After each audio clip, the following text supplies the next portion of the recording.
And we're back, boys. Episode 3. Woo woo!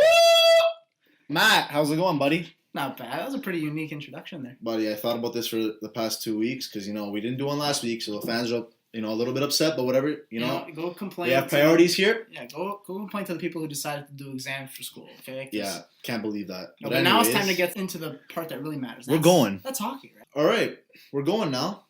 So I want to talk about the playoff format because the playoff format, a lot of people have decided they don't want it the way it is, the way it's set up. They would rather have it the way it was. Maybe, 4 years ago where it was? It was 1v8, 2 versus 7, 3 versus 6, 4 versus 5. It's the right thing to do. For example, the 3 teams in the Metropolitan and the 3 teams in the Atlantic. Right now, you're going to have either Columbus is playing Pittsburgh and Buffalo plays Toronto. And then you got Montreal playing either Tampa or Washington and Boston playing either Tampa or Washington. So it doesn't make sense that you have 2 out of the 3 teams in the top 3 of either the Atlantic or Metro, they're playing each other. Yeah, it's dumb as fuck. I don't know why they would ever change that.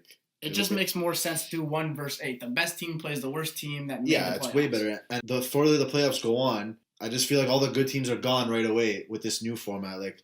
I don't know who the fuck decided to change it, but whoever did, probably Gary Bettman, dick, don't like him, get out of here.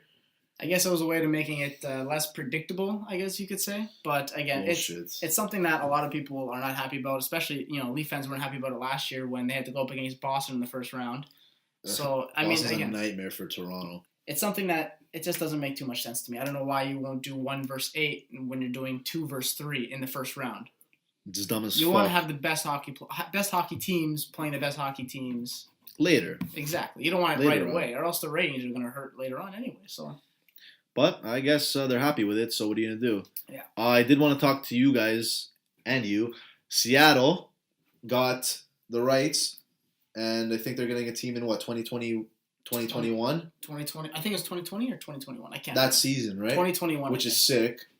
I think that'll be good for hockey, I think, I don't think nobody thought Vegas would do what they did, but I think, a couple years down the line, you don't know what's going to happen, right? I'll be honest, I don't think, Seattle's going to have the same sort of success. But you never know. That's the best part about hockey. We didn't think that with Vegas, right? And exactly. Look what they did. But just wanted to say that because that's pretty dope. I thought that was pretty cool. All right. All right, let's talk about the Philadelphia struggle. I know you love Philly. Oh, definitely. They just fired their coach. Yeah, fuck that guy. Apparently there were rumors that they actually fired him as they were flying to their next game.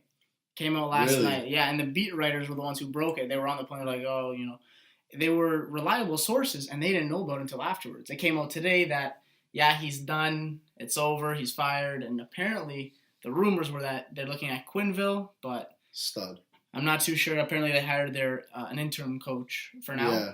Wow, imagine that, eh? Imagine how fucking awkward that will be. Just getting fired while you're on the plane. They're going through the game plan, and they say, he's getting fired. Yeah, no, just so you know you're done here. Yeah. So find a trip back home once we land, or get the fuck out right now. Skydive down to anywhere. Yeah, Philly. Fuck Philly. Being a Pens fan for sure. Well, speaking of Philly, they just called up Carter Hart. Good goalie. He won a gold medal with Canada. It took them long enough. Let's be honest. Honestly. He was the best goalie that they had in the pipeline. With Brian Elliott still down, he had to go somewhere else. And why not give the kid a shot? Might as well get the youth in there. He had a shot in the World Juniors last year. Did really well. Yeah, stud, amazing. You gotta give him a shot, and he should be the number 1 there. I think he should too. He's until Elliott gets back at least. You're not gonna play him 60 games, but he's good in I think he plays in the fucking Q. I think, I'm not sure, or the Western Hockey League. He's amazing in that league. Last year his goals against was stupid good. I think it was 1.2. I could be mistaken, but don't quote me, guys. All right. You don't know how he's gonna do in the fucking NHL level, but I think he's gonna do fine. You gotta give him a shot. See how he does. Goalies are always, when they're young, they're always going to make mistakes. The position will be off for a regular goalie. But, give them a shot. Right now they're last. So they're dog shit. Yeah, that's a bad hockey club just right now. give them a shot. Why not? Now, on the other side of Pennsylvania, let's talk about my Pens.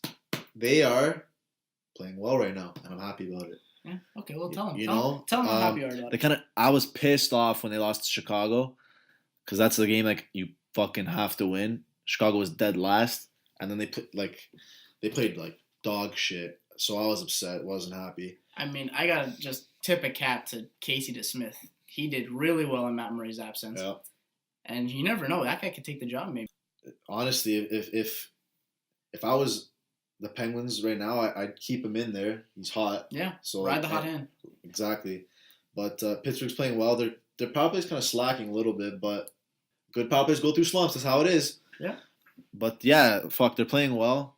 I'd like to see a little bit more line consistency. Yeah. I feel like they've swapped the lines too much. Yeah, they're kind of going all over. I'd like to see a little bit more consistency within the lines. Keep them for a couple of games. Yeah. Like they did the first of the back-to-back cups, going into the playoffs. But it's a long season, so we'll see what happens there. I want to touch upon the one of your bigger rivals, the Capitals. Ovi is on an absolute tear right now. He's a unit right now. Typical. He's got a point in every game since December 4th against Vegas. He had games on the December 11th against Detroit and the 14th against Carolina. 6 goals combined between the two. Amazing. Unbelievable. Like, he's probably one of the best goal scorers of our generation, for sure. Of all time, easily. Actually, earlier today, I was talking to some buddies. I said, hey, do you guys think Ovi can beat Gretzky's record of 894 goals? And some of these guys were like, oh, no, he can't. He needs like 10 more seasons. And I was like, oh, are you fucking stupid? He scored, how many goals does he have? 636?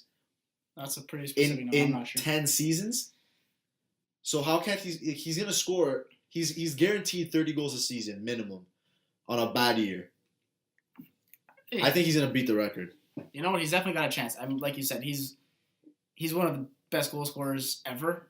Ever. I mean, when he's in that circle, man, he's automatic. Exactly. It's going in. You never know. It'd be exciting to see someone, come close to it. Totally. What is he, number 4 on the list? Number 4, number 3? Something like that. Yeah. All I know is amazing player. He's on an absolute tear right now, and, you got to be happy if you're a fantasy owner of him. I'm not, but you know what? Yeah. Happy to see him do well. Just hopefully he doesn't do good against Pittsburgh. It's just how it is. I'm a fan of Pittsburgh. I want to see him do good against Pittsburgh. It's how it is. That's fair. But yeah, Ovi, if you're listening to this, awesome. Let's talk about the rookie race. Because I've obviously, being a Sens fan, having a couple of rookies in the rookie race, you kind of keep a close eye to it. But, how can you not talk about, Pettersson right now? Oh, dude. Unreal. He's the real deal. You know what? 35 points he's got in, I think, 33 games or 30 games, something like that. He came out flying this season with goals in, like, he had like 14 goals or 11, like something stupid. Like it was like 11 goals, 12 goals or something like that in the first like 11 games of the season, which is a stupid good. But this guy could play, man. He's a baller. All he does is feed fucking Brock Besser, who rips. It stinks that he's on Vancouver. Yeah, well, you know what? With those young guys, you never know. They got Quinn Hughes in the pipeline still. I don't know. Give him time. Give him time. Everyone goes through a rebuild like this. I mean, we were saying the same thing, even against Vegas. I mean, you could say the same thing.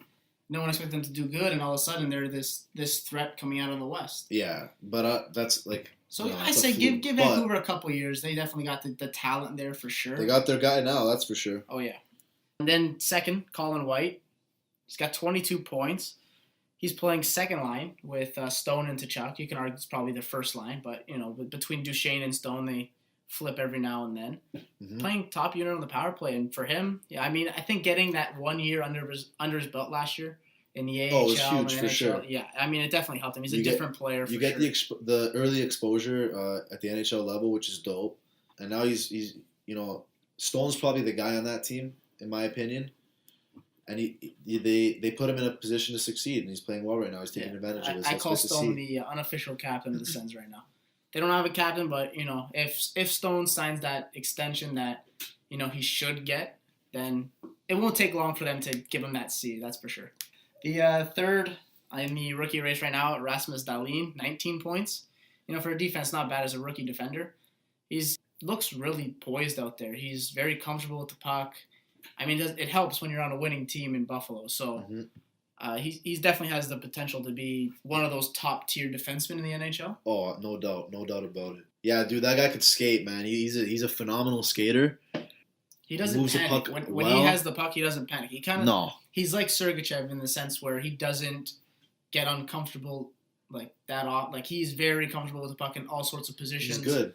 So he's very poised and very mature for his age, and I guess helping it him playing with men in Sweden or wherever he played, it helped him a lot grow and mature as a player. He'll definitely be a Norris winner when it's all said and done. He's a phenomenal defenseman, and once he figures out how to balance the offense and defense, amazing.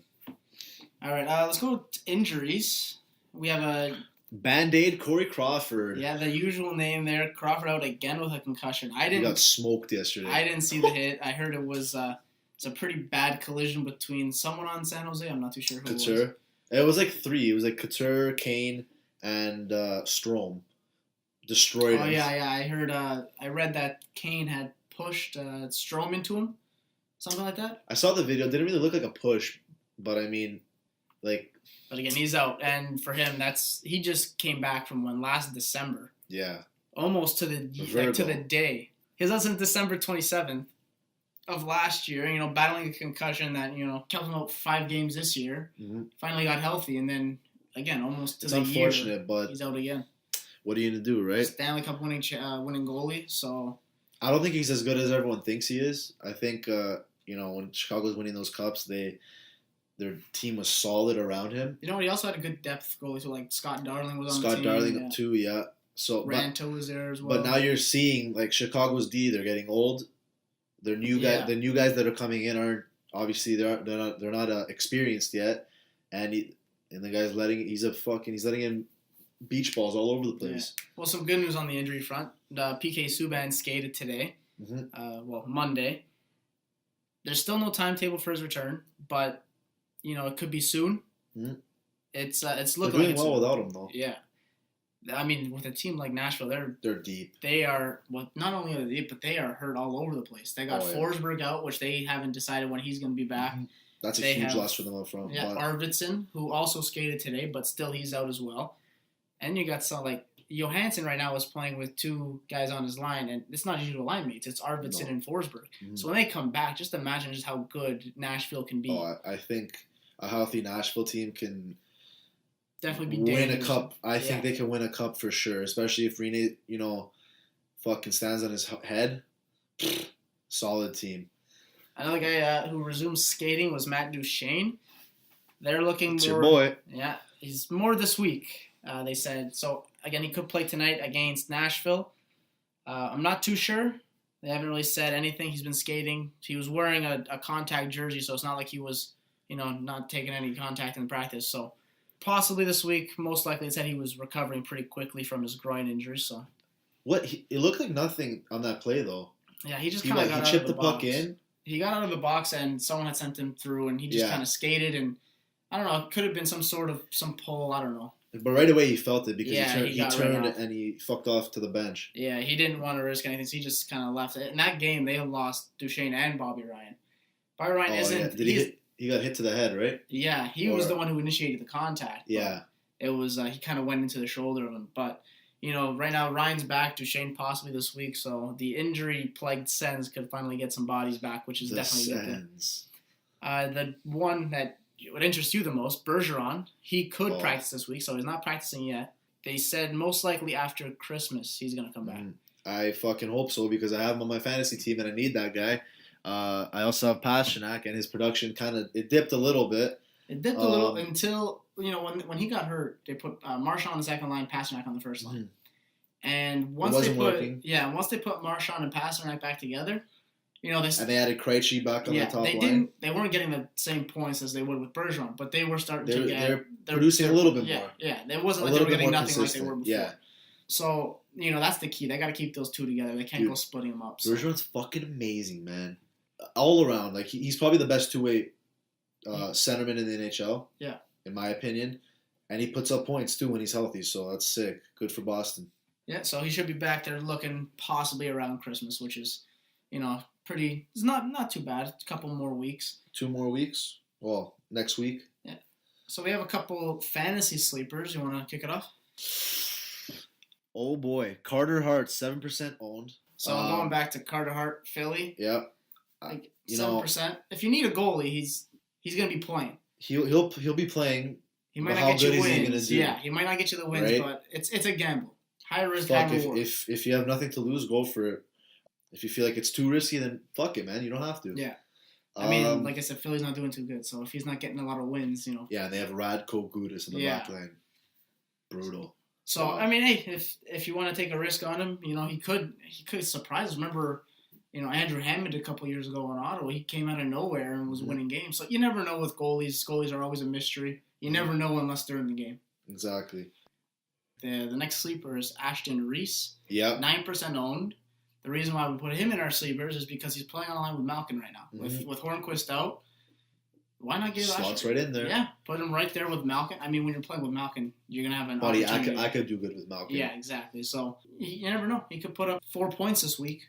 He got 3 last game. Or sorry, against Boston. He got 3 points. 2 goals and 1 assist, which was sick. But he was playing with Sid, I think, that game. But now I guess they dropped him down with Malkin, which is Either fine. or, hey, he's gonna either be playing with Which is Crosby or fine. Malkin. So But yeah, dude, like, fuck, I think once Pittsburgh gets their guys back, I didn't realize how many guys they had injured. Yeah. Like, Schultz is a big loss for us. like But once they get their guys back. it's not those big guys like the Crosby and the Malkins. no. But again, those depth guys are what makes More important you than as you good. think. Yeah, exactly. But anyways, moving on. Next up, and our final sleeper is JT Comfer. He is playing, I believe, he's second line on Colorado right now. 7% owned in Yahoo. Second line with Tyson Yost, I believe. Yeah. But the big thing is he's playing on the first power play unit with the the three boys. monsters there. Yeah, with Landeskog, Rantanen, and McKinnon. So, I mean, if he's available in your thing, you know, might as well look at him. If you need some sort of left wing, I believe he's eligible in Yahoo. Left wing, right wing. Yeah, he's a winner. So, I mean, hey, he's got a chance to put up some big points if he's playing on that power play. That's a good power play. Yeah, all he's got to do is That's give a it to good either power McKinnon or play. Rantanen and just let him do the work. And That's it. Rantanen and McKinnon have been on a tear yeah, of late. they've been on a roll right now. Those two, man, are incredible. I don't want to hear anybody tell me Marner's better than Rantanen because that's just silly. Even you. I don't want to hear you tell me that ever again. All right, I won't say it anymore. Or else I I'm won't say done. I'm done. I'm leaving. But hey, you can't deny that Marner is doing really well right now. Oh, I was pissed when he scored those 2 goals against the And Florida. the thing was, we were playing each other in fantasy. Yep. You had Barkov who scored the 2 goals, and then I had 3. and then I 2 goals originally before Yeah. overtime, and Yeah. after Marner scored the 2 goals, so we were like I was head to head fucking right hyped, there. man. And then when Barkov scored that 1 goal in overtime, I was like, shit, man. I literally jumped off my couch and my dad's like, what the fuck's wrong with you? Yeah, I was it's just It's fantasy, man. yeah, it's just Florida, man. Get hype. All right, guys. I think episode 3 is in the It's a books. pretty good episode. That's a solid episode. I like that. We're getting better every day. We're practicing. You know, Yeah, you know, you get better. You we practice. go through auditions, you know. That's every- it. Yeah. But also, we wanted to let you guys know that we are on iTunes at the Weekly Face Off. We're also on Google Google Podcast. same thing, the Weekly Face Off, and obviously we're on YouTube and Castbox, which is also the Weekly Face Off. So basically, if you download the actual audio instead of going onto YouTube or wherever you guys are watching it, you can use iTunes. You could use Google Podcasts. We're not on Spotify, yet. Yet, But but we're making moves. yeah, we're making moves. Making We'll moves. try and make it happen. But We're okay, right guys. now, we're on some major platforms. So All right, guys. Thank you for listening. We'll be back next week, maybe, if somebody doesn't have to study. I think we're good now. I think We're good. Yeah. All right, guys. This is Matt and Leo. Fucking off. Peace.